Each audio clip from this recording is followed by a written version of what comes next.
Hello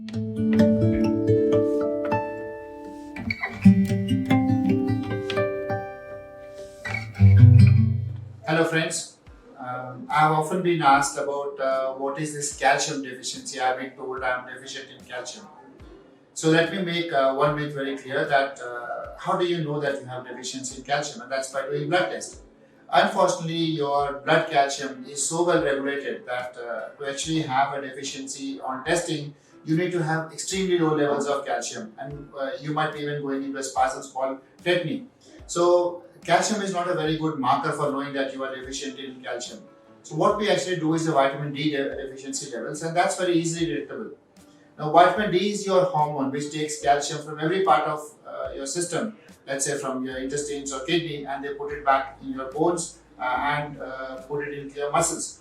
So, because we cannot test the levels in muscles and bones, we are indirectly testing in blood, which itself is very well regulated. So, what we are doing is testing the level of vitamin D. So, if you are deficient in vitamin D, we indirectly would assume that you are deficient in calcium levels also. So when we do this test, invariably some doctors give you only vitamin D. But that's not going to be enough, because what we were doing for vitamin D testing, to know your calcium level. So what you are deficient is calcium. So along with vitamin D, you also need calcium supplementations and in good strength. And the supplementation of calcium goes on even after vitamin D has been supplemented. We have seen this even children as low as class 5, class 4, and these tests have been done in our own institutes in Delhi.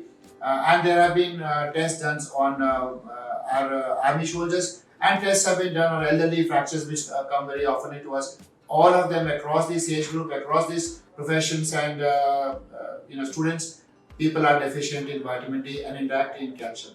Now, the other question I get asked is, so where do I get this calcium? And I would say that the food sources of calcium are generally the fruits, vegetables, and a very good fruit is the sitafal or the custard apple as we call it. And the vitamin D unfortunately is very low, and you don't get much supplementation from the food sources.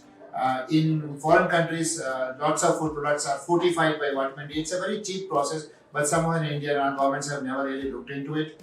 And I would request our own government, if at all any government employees are listening to this, that please fortify foods. It is a very cheap and efficient way of preventing calcium deficiency in our children, in our adults, and in our elderly population. Thank you.